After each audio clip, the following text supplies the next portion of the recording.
To shoot a man while he was sleeping, he didn't even have a chance to defend himself. An execution-style slaying. So if it's not a random act of violence, then you gotta find somebody who wants to do them in. A real-life game of Clue. They all knew that night in that garage, every single one of them, that he was already dead in the house. The truth will be revealed. It's not what you know, it's what you can prove. I had to be the person to get some justice for him.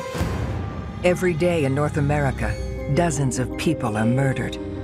The key to solving the toughest of these homicides lies in the final 24 hours of the victim's life. To crack the case, detectives must reconstruct that critical timeline.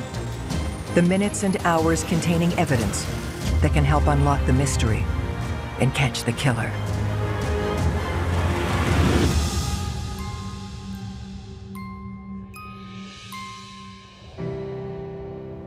Newbury Township, Ohio. A small community with a big heart. Newbury is close-knit. Everybody knows each other. People do things together. They have four-wheelers and dirt bikes in the summertime, and in the wintertime, everybody pulls out their ski-doos. You've got neighbors that are spread out, you know? It's nice. It's safe.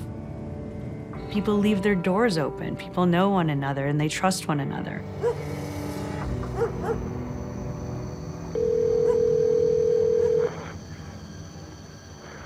What city? Newbury, Ohio. Okay, what is the problem, sir?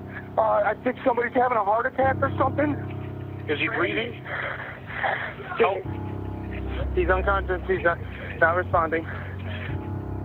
We had a 911 call come into our sheriff's office, placed by an individual by the name of Tig. Tig has found his 53-year-old stepfather, Randy Sheffield, unconscious in his bed. Do you want to try CPR? He's really cold and he's really stiff. Listen, sir, do you want to try? I'll walk you through it. He's kind of got a firm grip on the edge of the bed. Okay, he's not with us. Randy is the owner of a landscaping company in town. He's known as the Snowplow King among friends, and he's always enjoyed being a big fish in a small pond. He had a lot of clients. He cared about his employees, he cared about his customers, and people respected him, and you know, he never really had any ill will towards anybody. He just was a generous, kind, good guy. Everybody I spoke with just said, you ask him for it, he'll give you the shirt off of his back. Minutes after the call comes in, first responders arrive at the Sheffield home.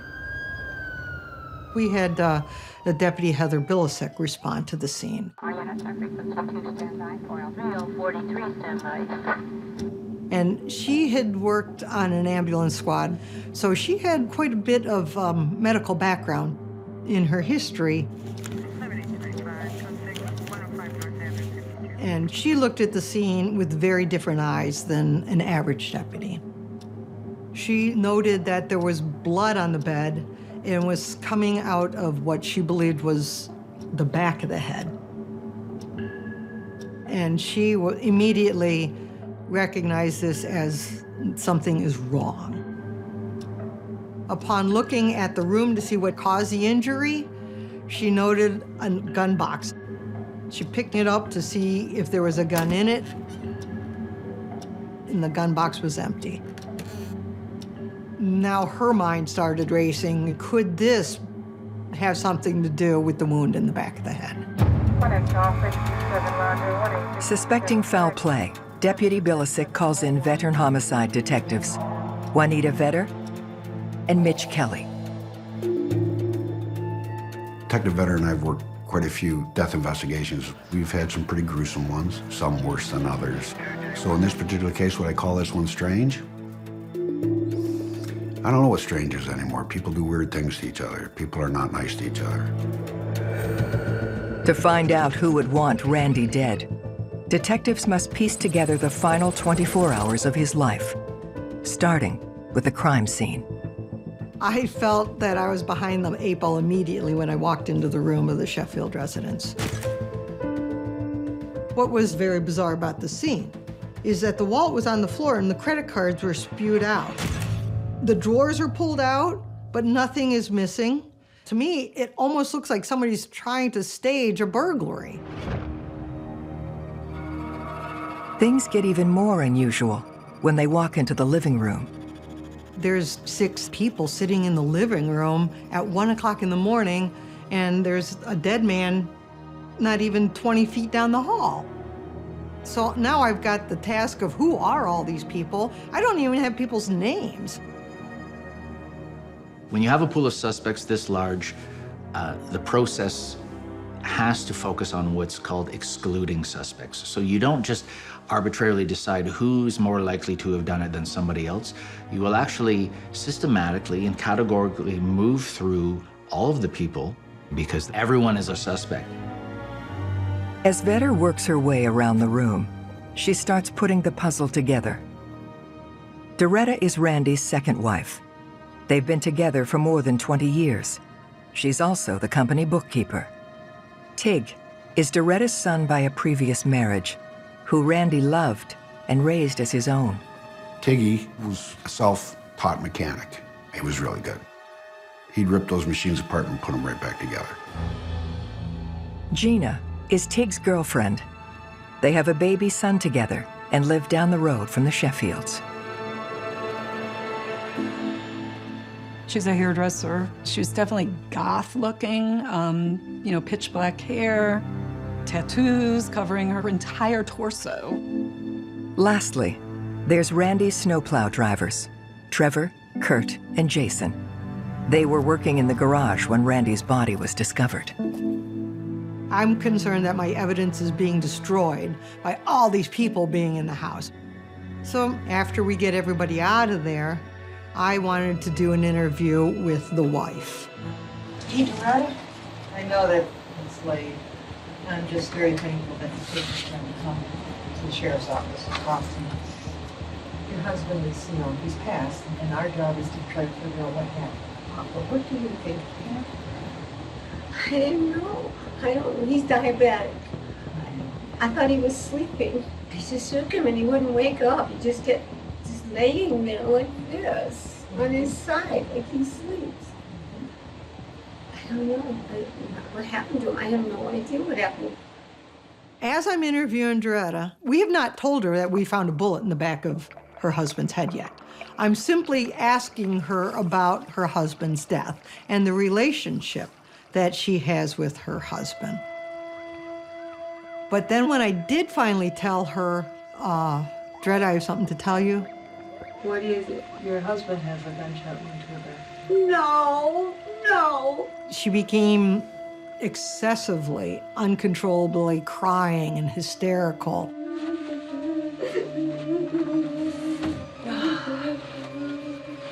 I need you to be strong. And I couldn't even ask another question. I got so frustrated that I physically left the room because there was no dealing with her. Doretta says that Randy was everything to her, having rescued her from a desperate situation 2 decades earlier. Randy was in his 20s and he had gotten divorced. He would go to the Greenville Inn, and Doretta was divorced as well. So that is where he met her. She didn't have a lot of money prior to meeting Randy. She was raising 3 kids on her own.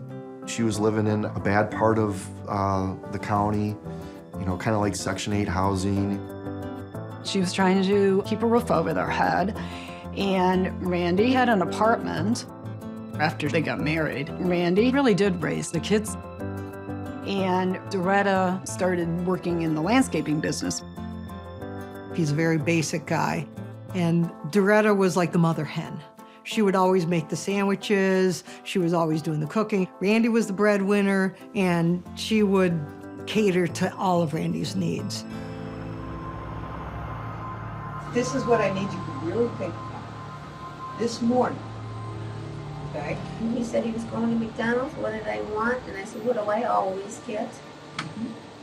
Egg McMuffin. Doretta says that Randy woke up at 6:30 a.m., excited because the forecast was calling for snow. That's the first time it snowed significantly at all that whole year. So Randy was going crazy because he's gonna be wanting to get his guys out. Just after 7 a.m., Randy heads to McDonald's to fuel up for the big day ahead. He's going through the drive-thru. Hash browns was one of the things he purchased. He also bought some sandwiches. He ate those on his way back to his house. All right. Now, he comes home, he's got his Egg McMuffin. And we went, he said, I'm boring. You want to go back to bed and fool around? And I said, all right. We got up, we went back in the bedroom, we made love. Then Doretta says he's not feeling well. So Randy lays down to take a nap. Doretta says the last time she spoke to Randy was just before she left the house at 9:30 a.m. That means Randy could have been killed any time between then and 9:30 that night. Randy's death did not immediately happen prior to him being discovered. It had to have happened much, much earlier in the day. Doretta spent the whole day running errands around town, not arriving back home until later in the afternoon at 4:30. She said that she went, put the groceries away, went to check on Randy, peeked in the bedroom, saw he was sleeping, decided to leave him sleep, and then went outside to see the boys in the garage. By the time Jason arrives for work at 9 p.m., Doretta, Tig, Gina, Trevor, and Kurt have gathered in the garage. The roads were so horrendously snow-covered. If you own a snowplow business, you should be out snowplowing, if not anything else, getting your trucks ready to go snowplowing. Jason was concerned because, hey, we're getting ready to go snowplowing, nobody's called. Where's Randy? That's when Doretta decides to check on Randy and discovers him lifeless in his bed. So the biggest issue is, how does someone get shot in their home?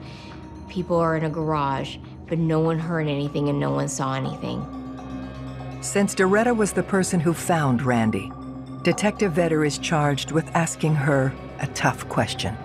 Did you have anything to do with what caused your husband's death? No, God, no. No, I love my husband. No. That's the question I have to ask.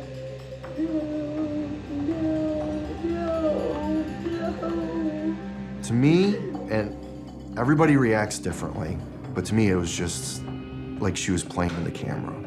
This, oh Randy, my Randy, oh Randy, just this sobbing and rocking back and forth. No, Randy. Oh my God, Randy. No. It definitely smells. It smells really bad.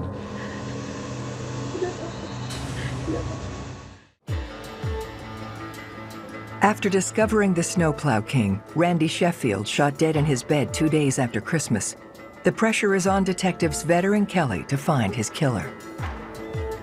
The hardest homicides are the whodunit homicides. It's like putting a puzzle together, and you have a limited amount of time to get as much as you can before people change their minds, start talking to each other, start getting their stories right. Right now, everyone's a suspect, including Randy's wife Doretta, his stepson Tig, and Tig's girlfriend Gina, all of whom were at the house when his body was found. The one thing I always keep in the back of my head when I'm doing my investigation is I'm always trying to find who is it that has opportunity and the motive. To find that out, detectives need to narrow down Randy's time of death. Establishing time of death tells you exactly when the offender and the victim were in contact. That needs to be as precise as possible in order for it to be confirmed beyond a reasonable doubt in a court that a certain perpetrator and a certain victim were in the same place at the same time. If those don't line up, if the timeline is off, you have reasonable doubt, plain and simple. Detectives are still waiting for the official autopsy report.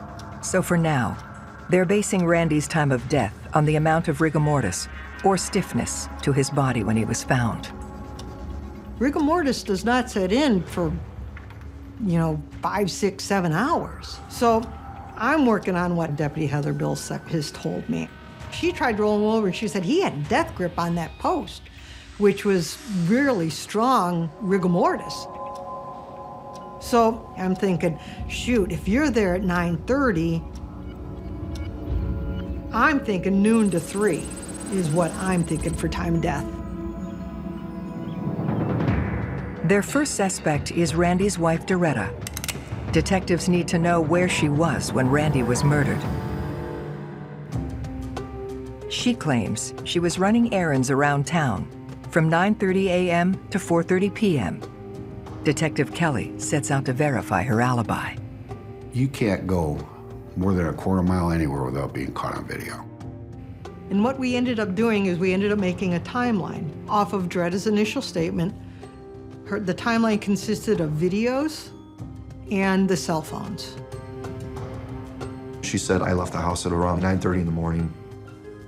We're able to verify that with video footage that we obtained from gas stations. She said she went to the bank, she did a bid for the snowplow, she went to Walmart and did some grocery shopping. We got video of her walking into the store. We got video of her in the store. And then we got video of her coming out. During that time, she also makes a phone call to Randy talking about what she's gonna buy, what she wants to make for dinner. She went to Gina Battaglia's, stayed there, and then eventually made her way home. And that's exactly what she did. Detectives believe that Randy died between 12 and 3 p.m. So with Doretta out of the house for most of the day, they conclude that she couldn't have killed Randy. Detectives now turn their attention to Tig, Randy's stepson. He was the one who called 911, and there's something about that recording that doesn't sit well with Detective Vetter.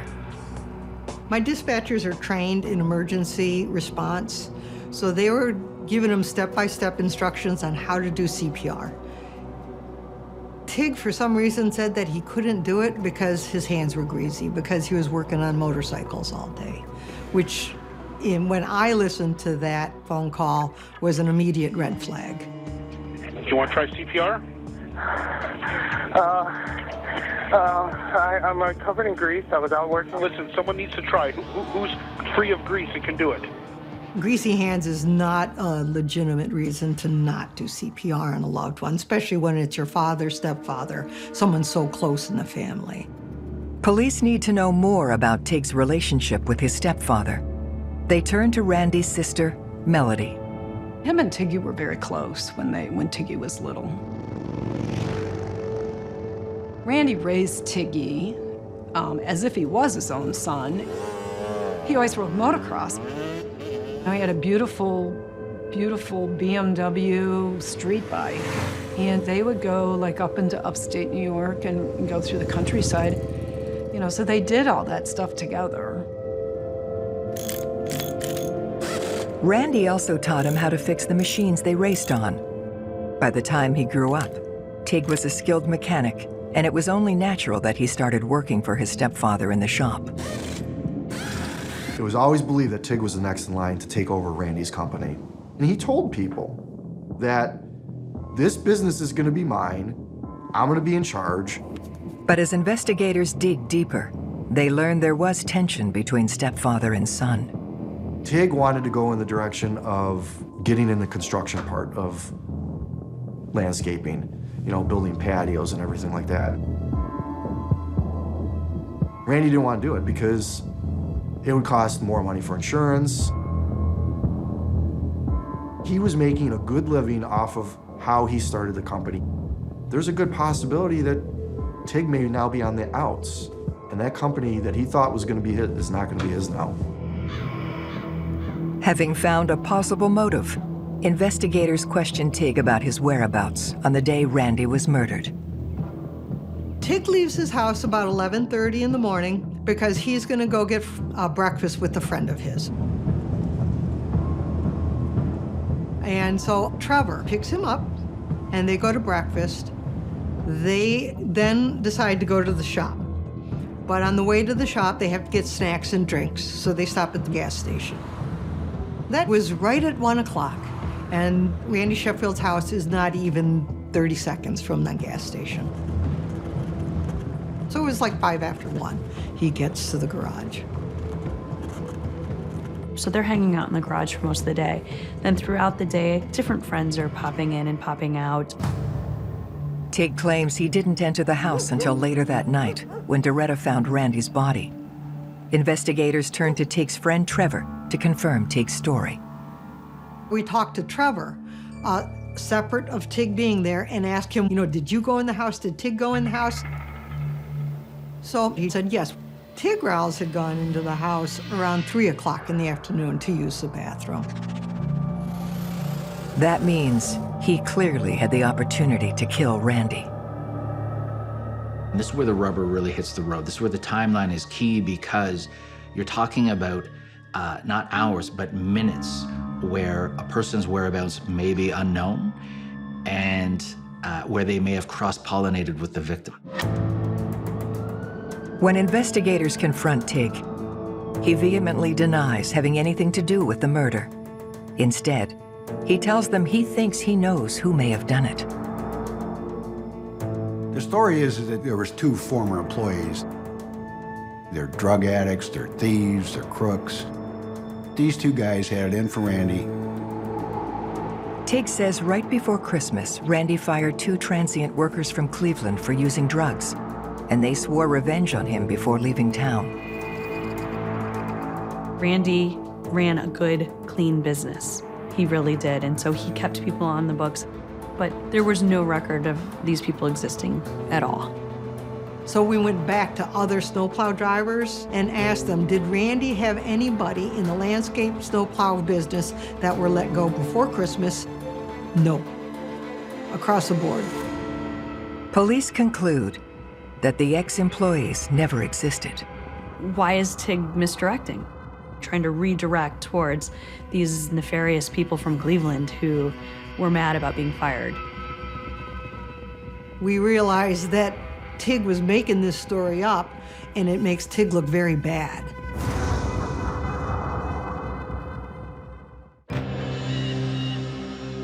The investigation into Snowplow King Randy Sheffield's murder is narrowing in on his stepson Tig after detectives discover he was alone in the house the afternoon Randy was killed.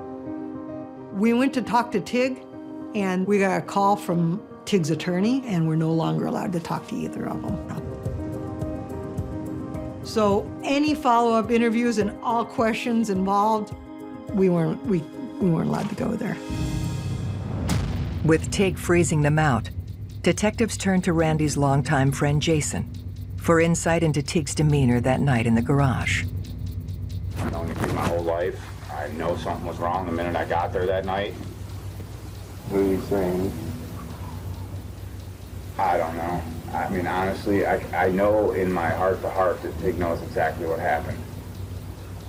I know that. You know he knows that. I know he does. Tig was a very focused mechanic. When he was working on one engine, he didn't stop to mess with anything else. And that night, he was just disheveled. I've seen it in his eyes since that day. He's a changed person. Really? Yeah. And I truly believe that Tig isn't the one that killed him. But at the same time, I believe he knows the answer. But he can end this for everyone. That's as far as Jason will go in pointing the finger at anyone. But he tells detectives to look at Gina, Tig's girlfriend and the mother of his child. He says Tig's life started going south the moment he hooked up with her. Gina is insane. And she's just crazy. She was always in trouble. She was on drugs and she, just partying. Investigators learn that Gina continued her wild lifestyle even after she moved in with Tig. At one time, Tig and Gina lived in the basement of Randy's house. Randy is a quiet kind of guy. He's a little bit older. He said to Tig, I have raised you to be a good man, and it's time for you to live on your own, and you need a place of your own. I guess Randy just said he could not stand the constant fighting and screaming that was going on in the basement between her and Tig. The family says that while Tig accepted Randy's decision, Gina did not. This is a very entitled, spoiled girl who just can't believe she's not getting her way. She's angry at Randy because she deserved to be there. Tig deserved to be there. But what detectives find out next takes their suspicions of Gina to the next level.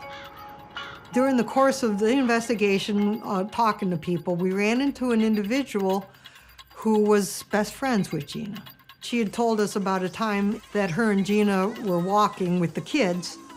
Gina said, Randy just sits in the truck all day, and Tig is the one who makes all the money. He's the one who works. He's the backbone, and all Randy does is sit there and put his hand out. And then she continued on by saying that we've got to figure out a way to off Randy. We would be so much better without him. With Gina now in the investigators' crosshairs, she's brought into the station for questioning about her whereabouts the day Randy was murdered. Gina said she never left the house. She said she got up, she took care of her son, and then when Kurt came over, they got in the car, they went to a friend of theirs, and then made their way with pizza up to the garage. But when detectives pull her cell phone records, they reveal a different story. Some of the calls that she received that morning were bouncing off of a tower near the Sheffield residence. And the only way that that would happen is if she left her home and she went to the residence. That puts Gina near Randy's house in the time frame they believed he was killed. We sat down to talk to Gina for a little bit, and it just exploded. We kept asking her about her cell phone moving. She got very nervous. She got very antsy in her seat. I think if it wasn't cool in there, she would have started sweating.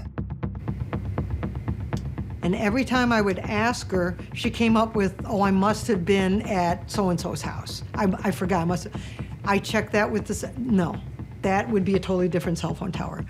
I'd hit her back with that. Gina, that doesn't make sense. Just tell me, where did you go? She gave me 5 different answers about where she went during that day. Now there's nothing she can say to make it right. In an effort to clear her name, Gina agrees to take a new form of lie detector test called a computerized voice stress analysis. CVSA is a new technique that looks at patterns in your voice and stress of the voice to determine whether or not you're telling the truth about a crime. Oftentimes, some of these techniques are not used in court, but they're still an investigative tool to determine if somebody's telling the truth or possibly engaging in deception. It's done with a computer, you can't fake it. She failed it miserably. I informed her, hey, listen, this is gonna go south. This is not looking good for you. We had put a lot of pressure on Gina, and we honestly felt that she was gonna crack. But surprisingly, Gina holds firm to her story. And with nothing but circumstantial evidence against her, detectives are forced to release her. After weeks of sleepless nights, investigators are no closer to finding Randy's killer than they were on day one. I'm very good at compartmentalizing things. I keep work, home, home. You know, in this case, I couldn't compartmentalize it. I thought about it 24/7. And to shoot a man while he was sleeping is, I'm disgusted by it. He didn't even have a chance to defend himself. And I did feel that I had to be his voice. I had to be the person to get some justice for him. Unwilling to accept defeat, detectives start canvassing the neighborhood, looking for any new leads. So we got to hit the ground, and you got to start knocking on doors. You got to talk to people, what they see, when did they see it, who is wearing what vehicles were parked where, the minute details, the stupid little things. Those are the things that we're looking for. Finally, their tenacity pays off. One of the neighbors came forward and said, yeah, I remember in the morning I was at my kitchen window and I saw a guy in a red flannel shirt walking down the road going towards the Sheffield house. He's wearing a red flannel, he's got a hoodie on, and he comes right past their house. He's traveling southbound. We ended up going to the gas station, which is 200 yards from the Sheffield house. And their surveillance video show him walking right into the gas station. Plain as day, you can see his face, you can see what he buys, looks up at the camera. This could be a gold mine if we could identify this individual. Detectives are following up on a tip about a suspicious man in a red shirt seen lurking in the neighborhood on the day Randy was murdered. We wanted to talk to him. Is he a person of interest or not? So our little neighborhood canvas turned into a door-to-door canvas of a 1 mile radius around the house. We toyed with the theory, could this be a murder for hire? That maybe the family had hired Red Shirt Man to commit this? No. So professional killers are generally hired in a spousal situation by women to distance themselves from the act. They won't necessarily feel comfortable committing murder themselves, but they will try to reach out to somebody to essentially assist them. We were looking for Red Shirt Man up and down. We went as far as to pull who got out of the jail that morning. Were they on foot? Did they get picked up? But their efforts are in vain. The Red Shirt Man has vanished without a trace. But just as they've reached their wits' end, they get a call from the pathologist. She's found some undigested food in Randy's stomach. So I get a hold of the medical examiner's office, and they're like, well, we don't know exactly what it is, but it looks like it's pretty much a half of a meal. It's only partially digested. It's pretty fresh. And they're able to do tests on it that we ask for, the trace evidence man. He's able to determine that they are hash browns. We are going, it's the McDonald's food from that morning. It's got to be. So we go back to the video. And Randy's in the drive-thru at McDonald's at 7:05 in the morning. So from Doretta's own statement, we know that Randy ate his as soon as he got it. The pathologist tells us, okay, with that, I can tell you that he died anywhere from 7:30 to 9:30 in the morning, no later than that. With that, we're like, this is a game changer. Until now, detectives had eliminated Doretta from the suspect pool because she had an alibi for the time in which they believed Randy died.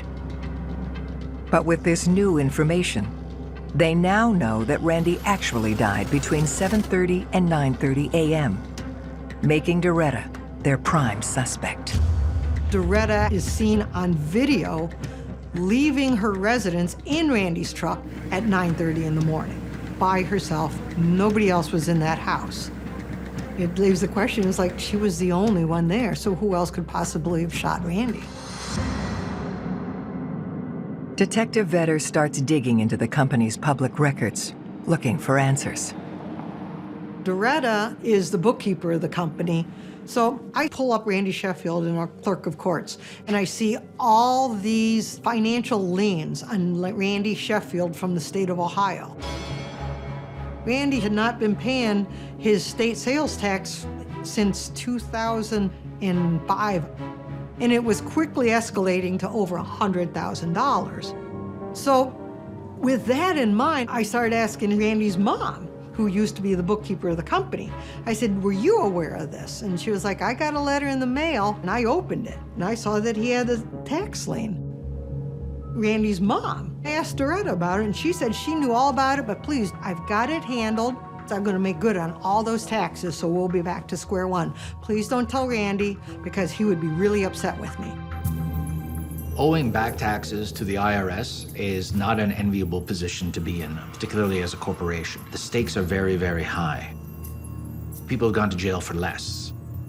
So we know that the company is hurting financially. Does Randy know it? Probably not. Does Doretta know it? Absolutely. Does Tig know it? There's only one person who can help them answer that question: Randy's friend Jason. Detectives ask him down to the station for a second interview and explain what they've just discovered. This time, he doesn't hold back. What do you think actually happened? You want my honest opinion? Yeah. I think that she was completely unhappy in her marriage. I think that she had extended out too much help to her friends to the point where it started to sacrifice the business. I think she panicked before it all came to light. I think he went to McDonald's in the morning, coming back smelling like Egg McMuffins and wanted to have sex, and she just snapped. Who do you think shot him? I can tell you this. I feel that they're all guilty. They all knew that night in that garage, every single one of them, that he was already dead in the house. They know, and if they know about it, it's conspiracy to commit murder, right? Yes. Detectives now believe Randy Sheffield's family conspired to kill him. To find out who was involved, they start tracking the money. Where's the tax money gone? What happened? Where's that cash? So we started realizing that Tig is getting money outside of his paychecks from Doretta. Gina is getting money from Doretta. She's funneling money unbeknownst to Randy, to the entire family. Detectives are working a theory that Randy found out about the embezzlement just before Christmas. Just prior to Randy's death, Randy does go back to his mom and asks his mom if she would take over the books for him. So at that point, we do believe now that Randy's catching wind.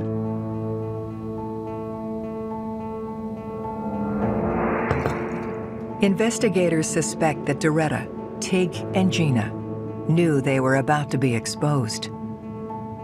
They made the decision that it's time to take out Randy. He's not taking this away from us. Now it was a game of chess. Because we know that they're slowly unraveling. Investigators now believe they have enough to piece together the final 24 hours of Randy Sheffield's life.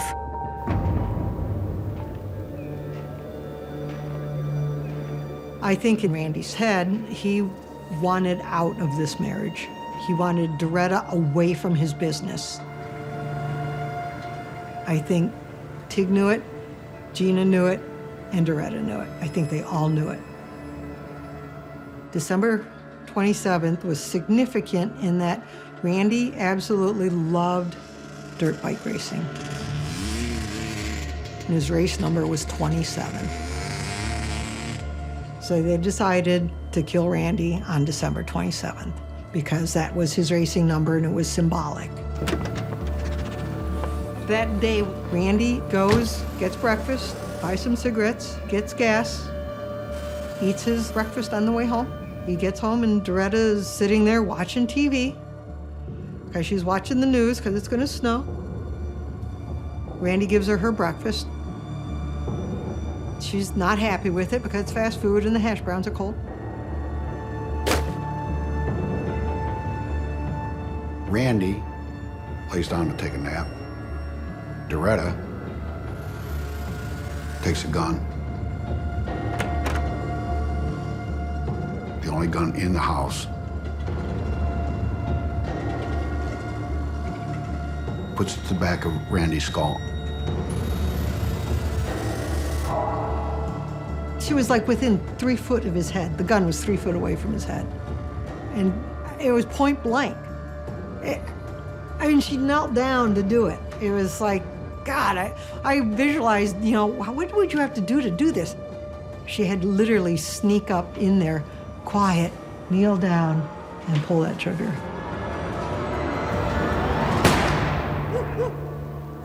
I think it takes a very cold heart to murder the man who's given you your life and given your family a home and given them a place to be a family. It takes a very cold-hearted person to do that, to take that man's life. And the person you're supposed to love and the one that's supposed to love you puts a bullet in the back of your head? Does it get any more callous? The one missing piece of this case was the gun. Randy's gun was taken out of his room, taken out of his box, taken out of his home, and we never did find it.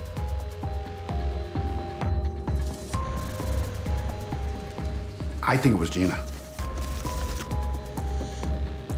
The gun's missing because of Gina.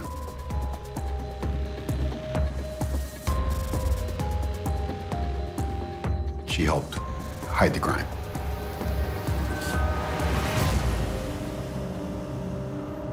On March 2015, Doretta, Gina, and Tig are arrested for conspiring to kill Randy Sheffield. Gina pleads guilty to tampering with evidence and is given just 2 years. It was a terrible plea bargain, but it's what we had. Doretta is convicted of aggravated murder and is sentenced to 27.5 years in prison. The timeline made this case. We referred to the timeline. The pathologist assisted us in the timeline. The jury listened to the timeline. And Doretta Sheffield cooked her own goose by this timeline. Would she have done this again? Given the opportunity, the motive for money? Absolutely. If you can do it once and be that cold, you're cold to the bone. That's just who you are. The only person who never sees any jail time is Tig. Ultimately, we couldn't tie Tig to the murder. There was enough evidence to indict him. The fact that we never presented the case on Tig always bothers me, because Randy took Tig under his wing. He raised Tig like he was his own. He gave Tig everything and anything that he possibly could. Randy was a caring, loving man whose biggest fault is that he trusted people. Randy lived his life and did what he wanted, and he enjoyed that. A lot of people, you know, they sort of wait, you know, oh, I'll do that when I get the time. I'll do that when I get older. I always told my mom, Randy had fun and he lived the way he wanted to, and you just have to be thankful for that.